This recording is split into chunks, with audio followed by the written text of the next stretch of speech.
Batley and Spen is it's a town in England. Exactly where I don't know. And there is a by-election due in a few weeks' time. Now, Batley and Spen was last in the headlines when a history teacher, showed some of his pupils cartoons of Muhammad as part of the history lesson.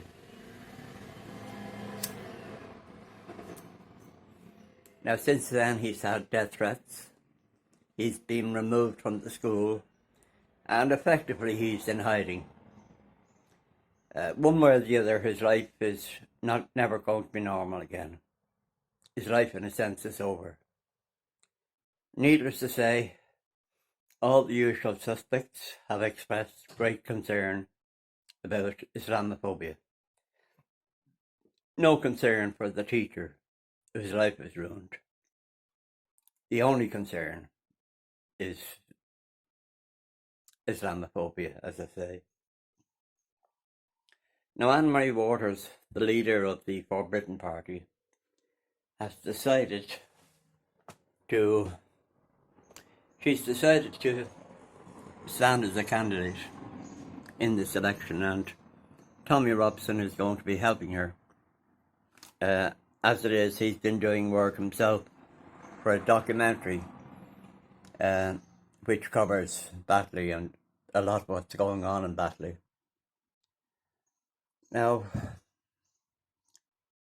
there's no possibility of Anne-Marie getting elected.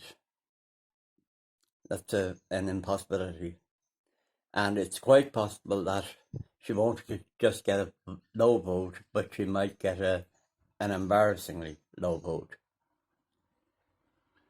And I don't see the point in standing for election. It's going to cost money. Anne-Marie has said that she's going to have to hire very good security. Tommy Robson said the same thing. So this will be a drain on the resources of the party. It will be a day out for Antifa and the anti-racist mobs. They will have great fun protesting. And so I don't see the point. I really don't see the point in Anne-Marie standing for election. As I said, resources. It'll be expensive. And so financial, physical resources, political resources will be used. And I don't see what the purpose is. The vast majority of people in Britain will be oblivious to all of this. The only thing they will hear is there might be a mention in the newspapers that a far-right For Britain party got a tiny number of votes. Beyond that, now Tommy Robson is making a documentary, and a lot of what's going on in Batley and Spen is going to be featured in it. But the only people who will see this documentary, of course, will be people who follow Tommy Robson. Anyhow, I'm going off the point here. I don't see the point. I cannot see any point in standing for election in Batley or Spen. I simply don't see the point. Apart from anything else, it creates the illusion that Britain is still a democratic country and that there is some point to standing in elections.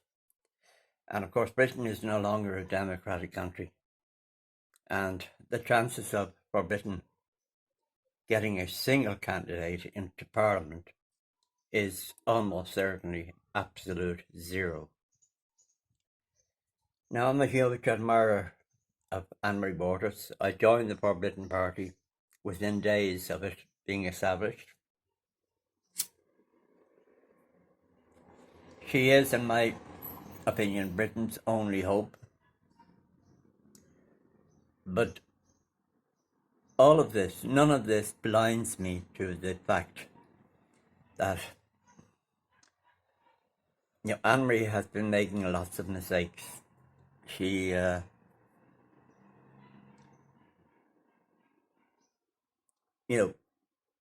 think every major political move Anne-Marie has made as leader of the party has been a mistake.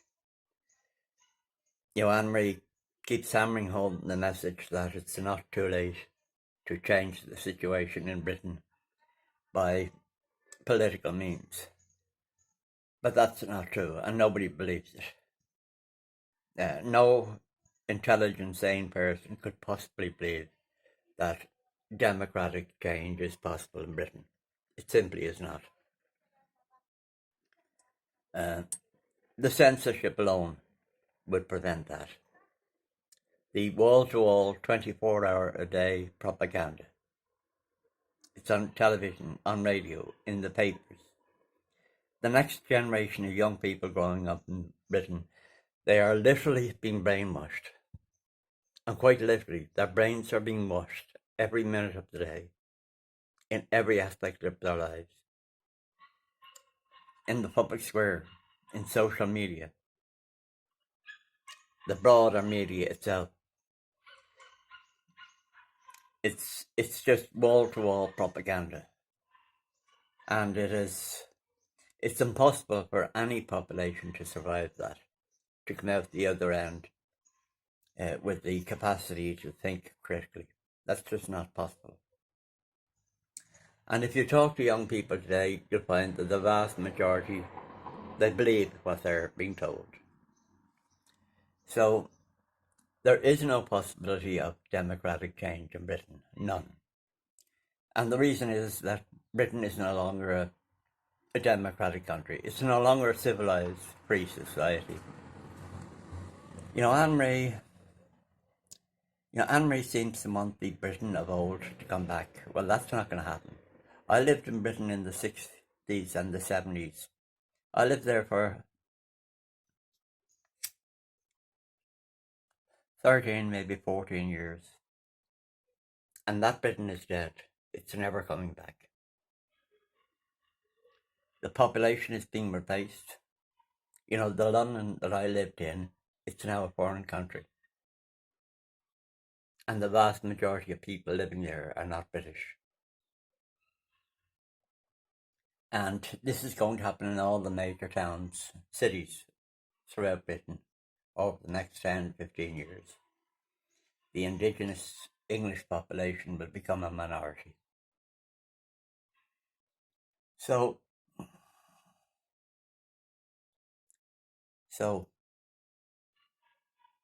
why is money and time and resources being wasted on a pointless election? I don't know. I really don't know. I intend to make a couple more videos explaining more broadly my thoughts on the Forbidden Party and its future and the future of Britain. But I'll make another video of that in the near future. But as I say, I'm a huge admirer of Anne-Marie Waters, a huge admirer. But I think this is wrong. I think this is a pointless exercise. It will use resources. It will achieve nothing beyond it. It will be entertainment. A lot of people watch Forbidden videos and they watch them for entertainment. Political activity as such seems to have just come to an end. It's all entertainment now. People watch YouTube videos. And these YouTube videos tell us what we already know. And they never tell us what we need to do now. Not tomorrow, not next week, not in 10 years, but now, to turn the situation around. Anyhow, that's me waffling on a bit. So, check the back to my channel, and I'll talk some more about this.